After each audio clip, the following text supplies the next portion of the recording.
세상에서 가장 저주스러운 이름을 꼽으라면 가룟 유다의 이름을 꼽을 수 있을 것입니다. 이 가롯 유다라고 하는 이름은 가롯이라고 하는 말에 대해서는 불분명해요, 의미가. 그래서 학자들마다 다양한 견해를 내놓는데 제일 많이 의견을 내놓는 것이 아마 가롯 지방에 사는 유다라는 뜻이 아니겠느냐. 카리오트라고 하는 헬라어 말인데 아마 지방을 이야기하는 것일 것이다 라고 학자들이 제일 많은 그런 지지를 거기에 보냅니다. 그러나 유다라고 하는 말은 우리가 잘 알지요. 유다라고 하는 말의 이름의 뜻이 좋았기 때문에 가롯 유다가 그 이름을 쓰기 전에는 굉장히 많은 사람이 이름을 썼습니다. 야곱의 네 번째 아들 유다고, 더 중요한 것은 예수님께서 그 유다의 후손으로 오셨습니다. 그리고 유다라고 하는 이름의 뜻이 하나님을 찬양하라 라는 뜻입니다. 그러니까 그 이름의 뜻이 얼마나 좋아요. 하나님을 찬양하라. 그리고 야곱의 넷째 아들로서 그 유다의 후손을 통해서 다윗이 왔고 예수 그리스도가 오셨는데, 그런데 가롯 유다가 그 이름을 쓰고 나서부터는 그 이름을 즐겨 쓰는 사람이 별로 없습니다. 그러니까 좋은 사람의 영향력도 대단하지만 악한 사람의 영향력도 얼마나 큰지 몰라요. 그런 예로 또 한 사람을 꼽으라면 빌라도일 것입니다. 아마 어느 부모들이든지 자녀를 낳고 그 이름을 빌라도라 이렇게 붙여줄 사람은 아무도 없겠지요. 혹시 요즘에는 뭐 사탄 종교도 있다 그러는데 사탄 종교를 따르는 사람들은 그렇게 이름을 즐겨 붙일 수 있겠지만, 그래도 하나님을 사랑하는 사람들 가운데에는 자녀들을 낳고 나서 그 이름을 빌라도라 이렇게 붙이기는 조금 껄끄럽겠지요.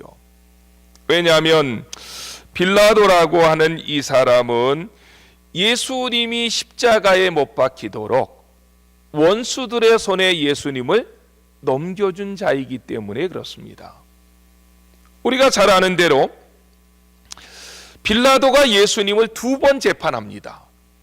예수님이 겟세마네 동산에서 기도하시다가 잡혀가지고 십자가에 못 박혀 돌아가실 때까지 5번의 재판 과정이 있었는데 그 가운데 2번을 빌라도가 했고, 제일 중요한 것은 마지막 재판을 빌라도가 했습니다. 그래서 예수님을 사람들에게 넘겨서 십자가에 예수님이 박히게 되었는데, 그런데 요한복음 18장이나 19장 4절, 19장 6절 등에 보면은 빌라도는 재판하는 과정 속에서, 신문하는 과정 속에서 예수님에게 죄가 없다는 사실을 알았습니다. 하지만 자기의 자리를 생각하고 이거 예수님을 십자가에 넘겨주지 아니하면 밀란이 일어나고, 밀란이 일어나면 로마 군대가 들어오고, 그러면 밀란이 진압되어진 다음에 자기 총독의 자리가 위협을 받게 되기 때문에 그는 예수님을 신문하는 과정 속에서 예수님에게 죄가 없다라고 하는 사실을 알았지만 예수님을 원수들의 손에 넘겨서 예수님이 십자가에 못 박혀 돌아가게 했다는 것입니다. 예수님을 빌라도로부터 인계받은 자들은 해골이라고도 말하고, 시브리 말로는 뭐라 그랬습니까? 골고다. 라틴어로는 갈보리. 똑같은 말이에요. 시브리 말로는 골고다, 라틴어로는 갈보리. 그 뜻은 해골이라고 하는, 이러한 곳으로 예수님을 끌고 가서 예수님을 십자가에 못 박았습니다. 예수님을 십자가에 못 박았는데 예수님이 십자가에 못 박힐 때에 그 십자가 위에 팻말이 하나 있었다는 거예요. 그 팻말의 이름은 뭐였습니까? 나사렛 예수, 유대인의 왕이라. 나사렛 예수, 유대인의 왕. 딱 10글자네요. 그런 팻말을 갖다가 이 예수님의 십자가 위에 거기다가 이렇게 붙여놨다는 거예요. 예수님께서 십자가에 못 박혀 돌아가실 때에 예수님 혼자 돌아가신 것이 아니라 거기에는 양편에 두 사람이 있었다고 본문은 얘기합니다. 그런데 그 두 사람이 마태복음 27장 38절 말씀에 보니까 강도였다, 이렇게 말씀하지요. 그러니까 예수님은 십자가의 정가운데 있었고 양편의 두 강도가 같이 피를 흘리면서 십자가에 못 박혀 있었던 것입니다. 예수님은 강도들 사이에서 강도들처럼 죽어가고 계신 거지요. 우리가 지난 시간에도 얘기했지만 원래 십자가에 처형하는 사람은 옷을 발가벗깁니다. 그런데 십자가를 지고 골고다 산상을 올라가는 과정 속에 채찍에 맞고 또 예수님은 그 이마에 가시면류관을 눌러 쓰셨기 때문에 피범벅이가 됐습니다. 피범벅이가 되면 누가 누군지 전혀 구분이 가지 않습니다. 그래서 예수님은 마치 강도들 사이에서 강도들처럼 똑같이 죽어가고 있었다는 거예요. 그런데 예수님과 강도들 구분할 수는 없습니다.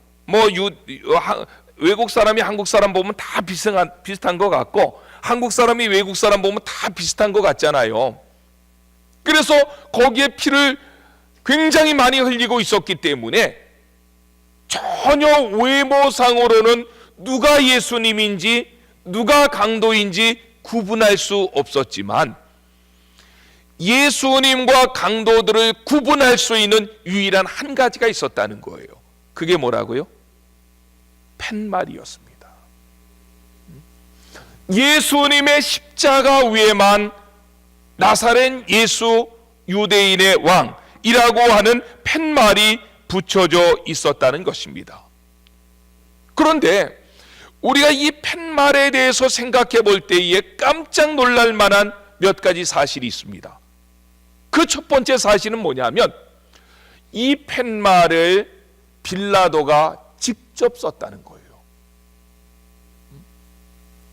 빌라도는 당시에 로마의 총독으로 그렇게 한가한 사람이 아니었습니다. 죽어가는 원수들의 팻말이나 앉아서 쓸만한 그런 한가한 사람이 아니었는데 예수님의 그 십자가에 달린 팻말은 빌라도가 직접 썼다는 거예요.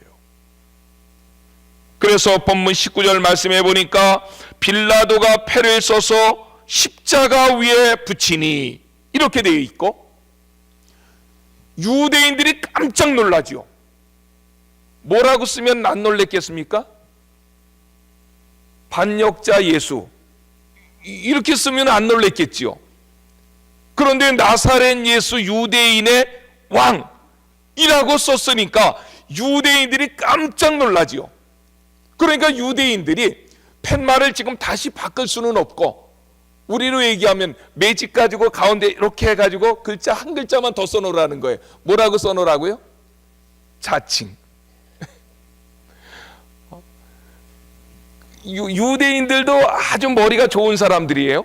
팻말을 지금 다 지우고 바꿨을 수는 없으니까 나사렛 예수 해놓고서 이렇게 하고 자칭 유대인의 왕 이렇게 써달라고 요구를 합니다. 그럴 때 22절 말씀해 보니까 빌라도가 단호하게 거절합니다. 빌라도가 대답하되 내가 쓸 것을 썼다. 내가 쓸 것을 썼다 하고서 빌라도는 단호하게 유대인들의 요구를 거절했다는 것입니다.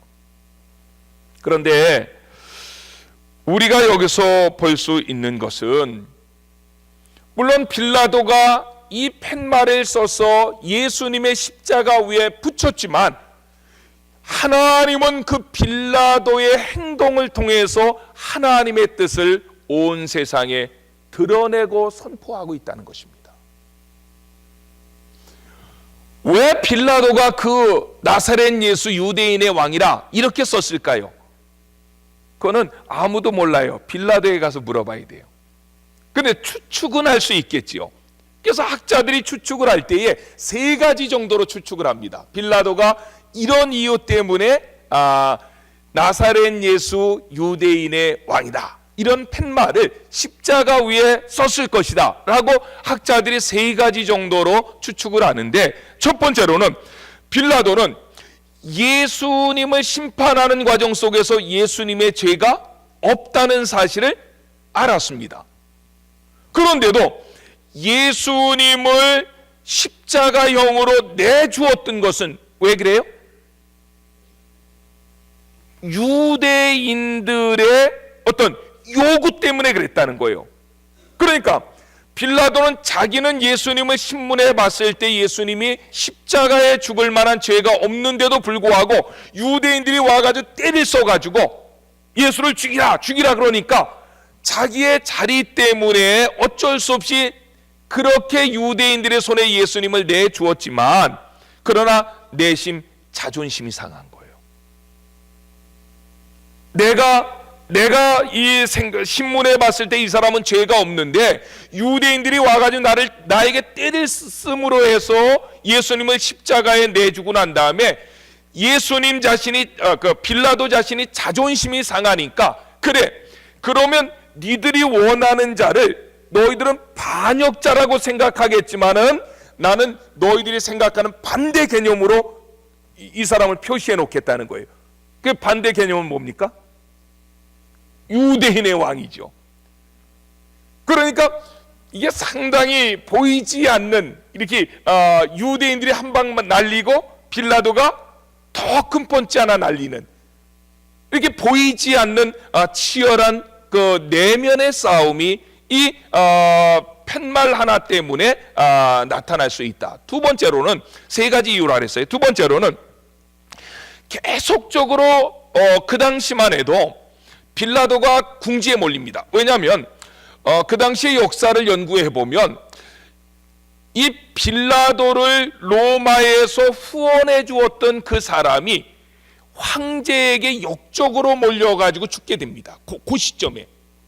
근데 유대인들은 그것을 꼬투리 잡아가지고 빌라도를 계속 공격하고 네가 만약에 우리 말 들어주지 않으면 로마에다가 얘기해가지고 너 다른 사람으로 바꾸게 할 거다라고 하는, 이렇게 계속적으로 빌라도를 괴롭혔다는 거예요. 그러니까 빌라도의 입장에서는 유대인들 자체가 싫은 거예요.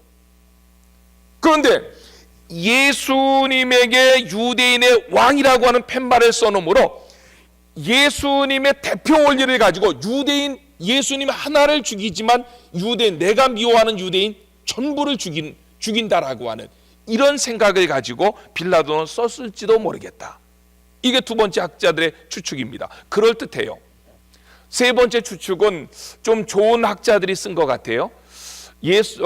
빌라도가 예수님을 신문해 보니까 예수님은 진짜 유대인의 왕이다. 그 당시 유대인의 왕은 누가 있었습니까? 헤롯이 있었죠. 헤롯은 우리가 잘 아는 대로 에돔 지방의 사람이었습니다. 그러니까 빌라도가 그런 역사를 모를 사람이 아니고, 빌라도가 예수님을 신문해 보니까 헤롯이 유대인의 왕이 아니라 누가 유대인의 왕이 될 만한 사람이라고요?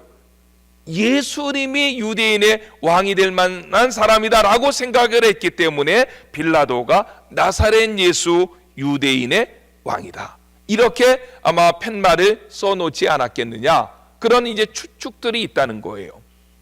그런데 그런 추측은 별로 중요하지 아니하고, 빌라도가 직접 나사렛 예수 유대인의 왕이라고 하는 팻말을 기록해 놓았는데 빌라도가 어떤 의도에서 그렇게 썼든지 간에 하나님께서는 그것을 통해서 하나님의 이야기하고 싶은 것을 온 세상에 선포하고 계시다는 거지요. 더 놀라운 것은 빌라도가 나사렛 예수 유대인의 왕이라 라고 하는 글을 썼는데 그것을 갖다가 세 개의 언어로 썼다는 거예요. 첫 번째 언어는 뭡니까? 시브리어입니다. 두 번째 언어는 라틴어입니다. 세 번째 언어는 헬라어입니다. 그러면 생각해 보십시오. 빌라도가 우리가 그냥 그런 글을 쓸 때에 여러분들이 세 개 언어로 쓰라면 그 쓰기 쉽겠어요? 영어로 하나 쓰고 한글로 하나 쓰고 일본말로 하나 쓰라. 그러면 그거 쉽지 않잖아요.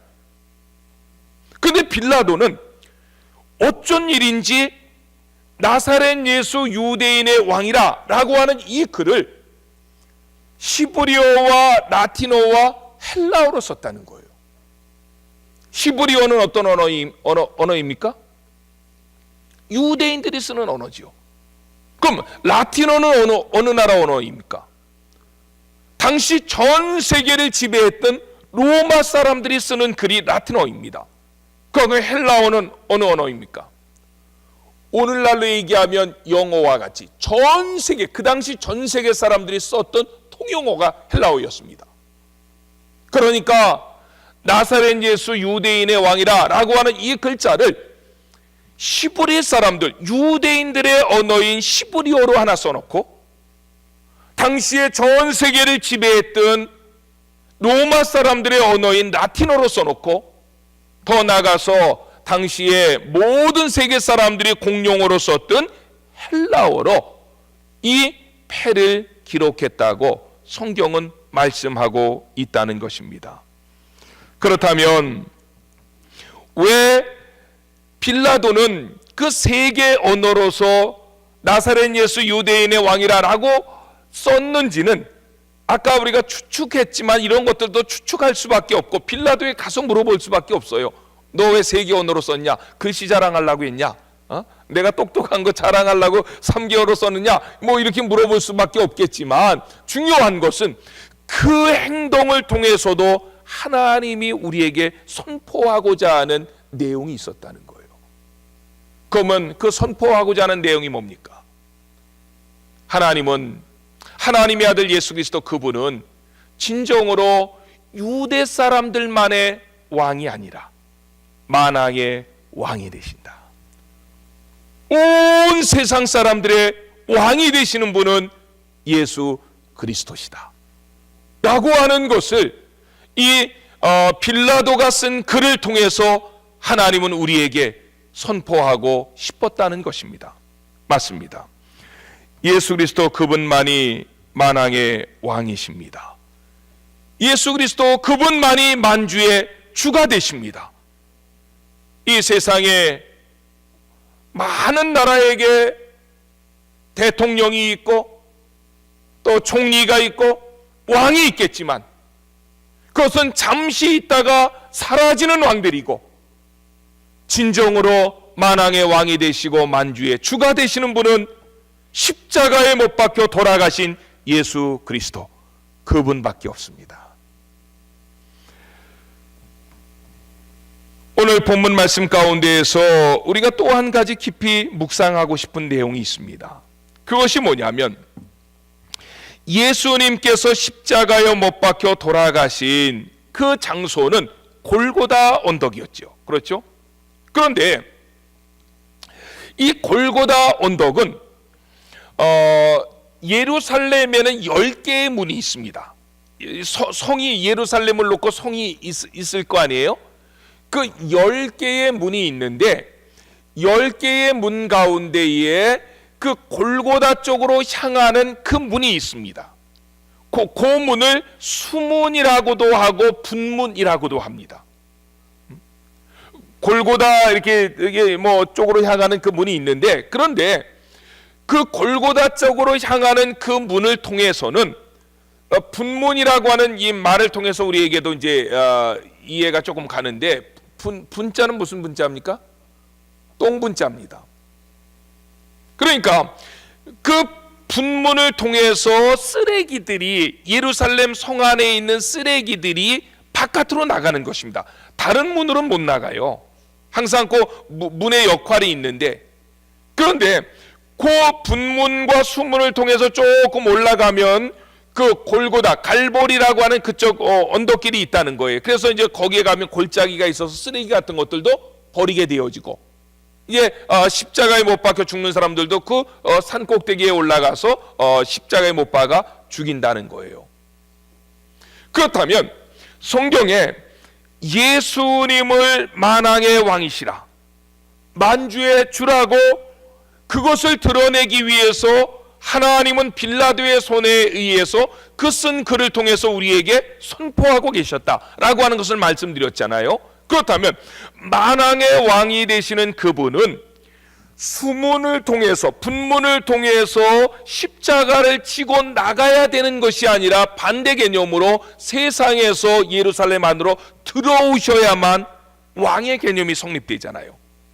왕이시니까 왕궁 안으로 들어오셔야 되는데, 예수님은 십자가를 지시고 나가셨다는 거예요.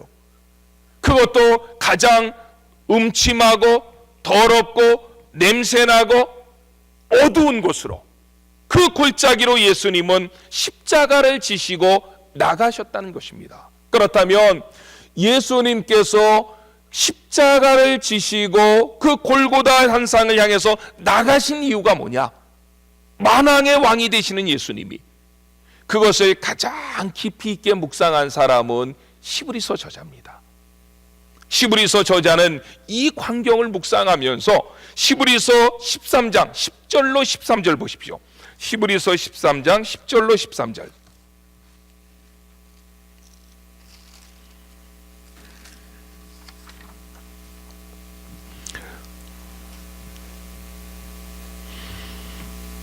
자, 히브리서 13장 10절로 13절 우리 한 목소리로 한번 같이 볼까요? 시작. 우리에게 제단이 있는데 장막에서 섬기는 자들은 그 제단에서 먹을 권한이 없나니, 이는 죄를 위한 짐승의 피는 대제사장이 가지고 성소에 들어가고 육체는 영문 밖에서 불사름이라. 그러므로 그리스도 예수도 자기 피로써 백성을 거룩하게 하려고 성문 밖에서 고난을 받으셨느니라. 그런즉 우리도 그의 치욕을 짊어지고 영문 밖으로 그에게 나아가자. 이 히브리서 저자는 오늘 본문 말씀 요한복음 19장 19절에서부터 22절에 있는 이 말씀을 묵상하면서 히브리서 13장 10절서부터 13절의 내용을 기록했다는 거예요. 히브리서 13장 10절로 13절의 내용이 뭔가 하면 초막절에 제사장이 이제 그 제사를 드리는 그러한 그림을 이 히브리서 10장 13장 10절로 13절에서 말씀하는데, 제단이 있는데 제단 위에는 그 짐승의 어떤 그 제물이 놓여진다. 그런데 이 그림을 뭐라고 얘기를 하느냐면 예수님의 십자가 사건으로 승화시켜 가면서 12절에서 이렇게 말하는 거지요. 예수도 자기 피로써 백성을 거룩하게 하려고 성문 밖에서 고난을 받으셨느니라. 예수님은 만왕의 왕이신데 그 만왕의 왕으로서 왕관을 쓰고 성문 안으로 들어오신 것이 아니라 성문 밖에서 고난을 받으셨느니라. 그 이유를 뭐라 그래요? 자기 피로써 백성을 거룩하게 하시려고.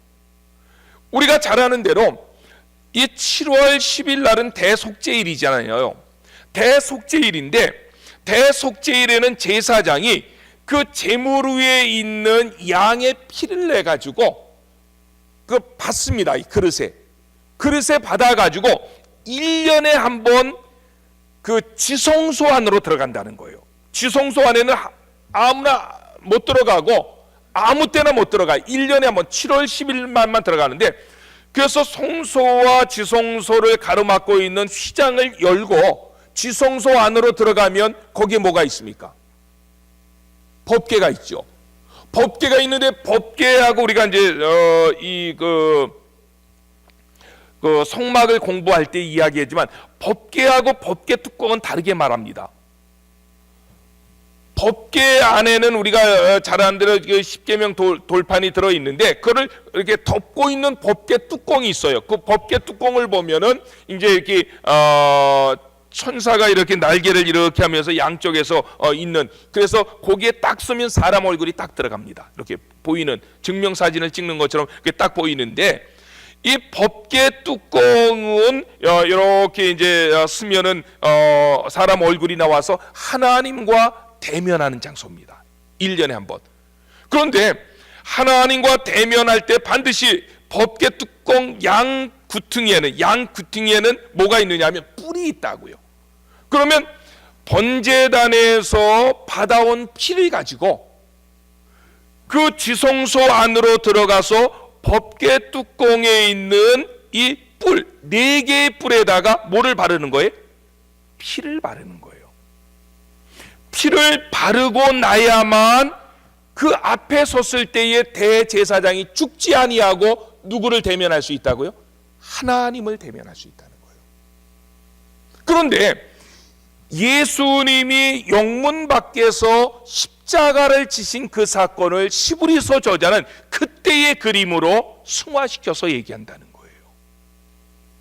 예수님께서 만왕의 왕이시고 만주의 주시지만 금면류관을 쓰시고 왕궁 안으로 들어가신 것이 아니라 영문 바깥으로 나가셔서 십자가에 매달려 돌아가신 것은 예수님께서 그 십자가상에서 흘리신 보혈의 피로, 마치 제사장들이 그 제단에 있는 제물의 피를 내서 지성소 안에 들어가서 번제단의 4뿔에 그 발랐을 때에 백성들의 죄가 용서되어짐으로 하나님 앞에 담대히 설 수 있었던 것처럼, 예수님께서 십자가 위에서 온몸에 있는 물과 피를 다 쏟으심으로 우리를 거룩하게 만들으셨다. 우리를 하나님 앞에 설 수 있는 사람들로 만들으셨다. 이렇게 성경은 우리에게 말씀하고 있다는 것입니다. 특별히 오늘 본문 말씀 가운데에 우리 다시 한번 본문으로 좀 넘어갑시다. 본문으로 우리가 넘어와서 요한복음 19장, 왔다 갔다 해서 죄송한데요, 요한복음 19장 17절을 한번 우리가 같이 한번 읽어봅시다. 요한복음 19장 17절 시작.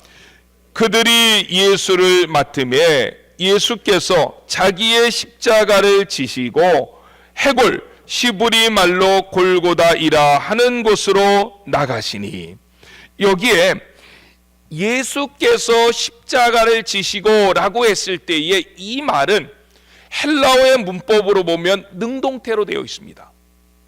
다시 말하면 그 말은 무슨 뜻인가 하면, 로마 군병들에 의해서 예수님께서 억지로 십자가를 지신 것이 아니라는 거예요. 심의 굴복을 당해서 예수님이 십자가를 지신 것이 아니라는 말입니다. 십자가를 지셨다라고 하는 말을 능동태로 쓴 것은 예수님께서 자원해서 그 십자가를 지셨다는 거예요.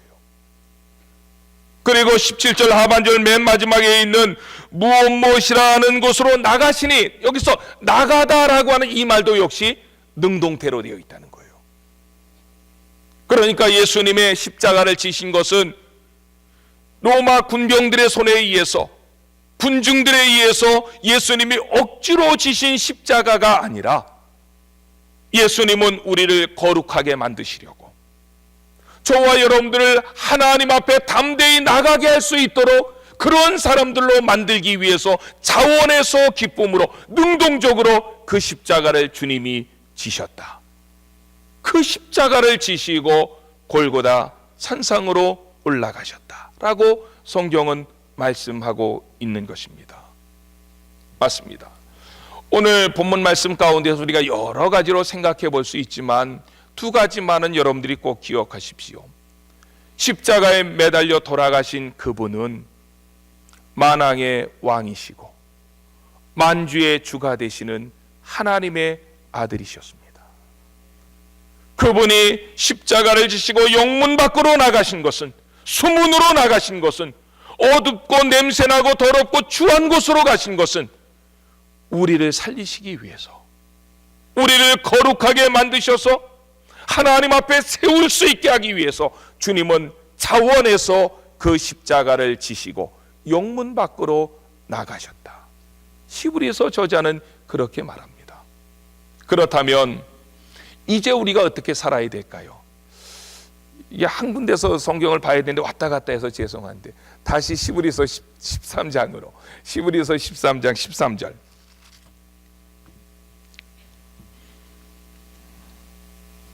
히브리서 13장 13절 말씀 우리 같이 한번 봅시다. 같이 한번 봉독할까요? 시작. 그런즉 우리는 그 능력을 지고 영문 밖으로 그에게 나아가자. 굉장히 히브리서 저자는 너무 귀한 말씀을 하잖아요.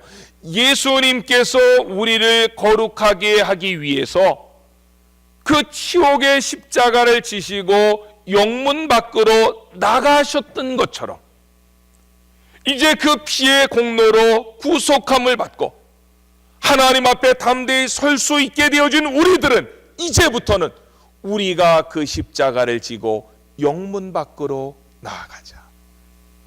참, 이 히브리서 저자는 짧은 그 언어 속에서 구원받은 하나님의 백성들이 어떻게 살아야 될지를 보여주고 있습니다. 세상은 영적으로 냄새나는 곳입니다. 더러운 곳입니다. 하나님을 알지 못하는 것은 죽음입니다. 사망입니다. 그래서 시체가 썩는 냄새가 나는 곳입니다. 이제는 우리가 예수님의 그 십자가를 지고 세상에 죽어져가는 영혼들을 구원하기 위해서 영문 밖으로 나가야 된다. 이제는 우리가 제물이 되어야 된다 라고 히브리서 저자는 이야기했고, 똑같은 관점에서 사도 바울은 로마서 12장 1절에서 이렇게 말합니다. 그러므로 형제들아, 내가 하나님의 모든 자비하심으로 너희를 권하노니 너희 몸을 하나님이 기뻐하시는 거룩한 산제사로 드리라. 예수님께서 우리를 위해서 거룩한 산제물이 되셔서 하나님 앞에 산제사를 드리심으로 우리가 구원함을 받았다면 이제는 우리가 제물이 되어서 하나님 앞에 거룩한 산제사를 드리자라고 사도 바울은 우리에게 권면하고 있다는 것입니다.